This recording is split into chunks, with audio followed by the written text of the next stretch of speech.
이 작품에서 셰익스피어는 첫째, 오만의 결과를 고향에서의 추방과 동네에 있는 타향에서의 죽음으로 결론을 내리고 있네요. 로마에서 코리올레이너스는 평민들과 호민관들 앞에서 오만한 언행을 서슴지 않고 일삼았죠. 그들의 존엄성을 짓밟고 자신의 용맹심만을 자랑하면서 당장 죽일 듯이 공격을 하니 생업과 목숨의 위협을 느낀 나머지 민중과 호민관들은 그들의 최대 권력을 이용해 코리올레이너스를 추방시킨 것입니다.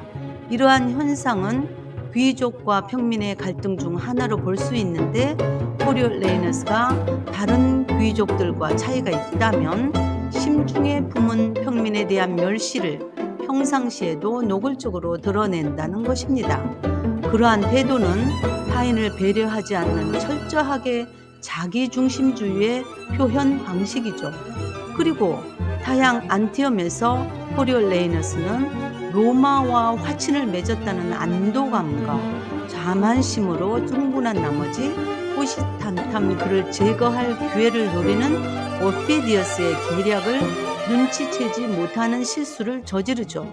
오피디어스는 만약 코리올레이너스가 앞으로도 계속 안티엄에 머무르게 된다면 자신의 명성은 빛을 발하지 못할 테니 그를 능가하는 코리올레이너스를 어떻게 해서든지 소멸시켜야만 하죠. 이 또한 코리올레이너스가 주변을 살피지 못하고 교만하여 자신의 공명심에 취한 나머지 초래된 결과이며 음흉한 오피디어스와 동맹을 맺은 응분의 대가죠. 그리고 둘째, 셰익스피어는 코리올레이너스가 오만한 이유를 그의 어머니 몰럼니아의 양계 문제를 제기하고 있습니다. 몰럼니아는 코리올레이너스에게 어려서부터 타인을 배려함으로써 원만한 인간관계를 유지하고 인성을 바르게 갖추도록 가르치지 않고 대신 타인과의 싸움에서 언제나 승리를 하는 것이 가장 용맹스럽고 명예로운 것이라는 점을 강조합니다. 그녀는 아들이 전쟁에서 부상을 입고 돌아오면 오히려 칭찬을 아끼지 않고 그것을 영광이라고 극렬하게 자랑스러워하고 위험천만한 상황에서 당당하게 맞서 이겨내야만이 진정한 남자라는 평판을 얻는다고 항상 주장을 합니다.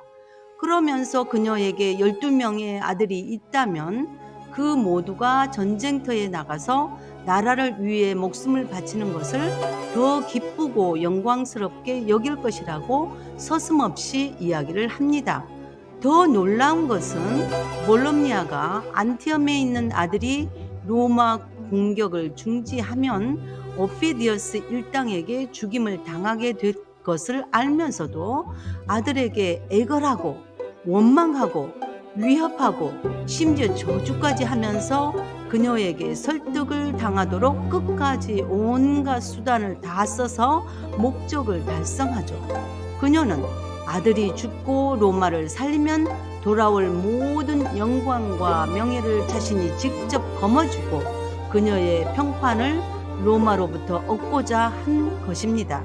즉, 슬프게도 그녀는 아들보다 자신의 공명심을 택한 거죠. 셋째, 셰익스피어는 코리올레이너스와 몰럼니아를 통해 오만한 자의 특성을 보여주고 있네요. 먼저 그들은 공명심을 위해서라면 그 누구도 감히 접근하지 못할 정도의 상황에서도 온 몸을 던져 목적을 이루어내고야 말겠다는 각오로 덤벼듭니다. 추방당한 코리올레이너스는 그의 고향 로마를 공격하려고 계획하고 몰럼니아는 타향에서 아들을 죽음으로 내몰죠.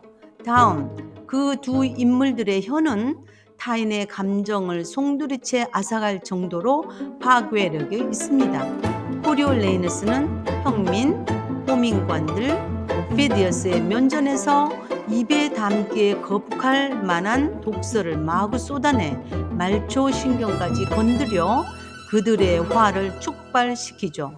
그에 못지않게 몰럼니아는 아들에게 액을 복걸하며 간장을 녹이다가 안 되면 원망을 서슴지 않고 위협적인 말을 퍼부어대고 그것도 통하지 않으면 끝장을 낸다는 심정으로 저주까지 퍼부어댑니다. 강력한 혀놀림 결과 코리올레이너스는 한창 젊은 나이에 어처구니 없는 생죽음을 당하고 몰럼니아는 이 생에서 자식의 얼굴을 영원히 보지 못하는 불행한 삶을 자초하게 됩니다. 성경에도 교만은 패망의 선봉이요 거만한 마음은 넘어짐의 앞잡이니라. 겸손한 자와 함께하여 마음을 낮추는 것이 교만한 자와 함께하여 탈취물을 나누는 것보다 나으니라. 잠언 16장 18절 19절이라고 말하고 있습니다. 오만을 먹고 자란 코리올레이너스는 오직 전쟁터에서만 존재감을 느끼고 만족하는 허황된 공명심으로 비참한 최후를 맞고 몰럼니아는 자식의 죽음으로 얻은 공적을 가로챈 파렴치한 영웅이 되죠. 이 작품에서 짚고 넘어가야 할 것은 어린 시절 사회적 환경과 가정교육이 한 인간의 가치관, 세계관, 인생관 형성에 얼마나 중요한 영향을 미치는가입니다. 셰익스피어는 로마가 외부의 침략으로부터 나라를 지켜내고 또 주변의 국가를 점령하여 국력을 높이기 위해 전쟁에서 공을 세운 사람을 영웅으로 대우를 했기 때문에 공명심을 얻기 위해 부모가 인성보다 용맹에 더 가치를 두고 양육을 시킨 결과 벌어지는 참사를 부각시킨 것 같습니다. 이것은 마치 16세기에서 18세기에 변성기가 되기 전에 여성스러운 목소리를 유지했던 카스트라토가 인기가 있고 수입이 좋다는 이유로 대유행을 할 때 남자아이를 거세시키는 부모가 있었다는 것과도 견줄 수가 있죠. 요즘 사회적으로 트로트 가수가 인기를 얻자 아주 어린 아이들을 무대로 등장시키는 것 또한 그와 비슷한 경우가 아닐까요? 카스트라토나 트로트 가수 지망생들의 1% 정도만이 성공을 하는 것도 문제지만 어린이들이 다양한 분야에서 균형 있는 교육을 통해 정신적으로나 신체적으로 건강하게 성장한 후에 그들의 직업을 스스로 선택하도록 기다려 줘야 하는데도 불구하고 사회의 요구에 의해 어른들의 판단에 의해 미리 아이의 장래를 결정하는 것은 상당히 위험한 시도가 아닐까요?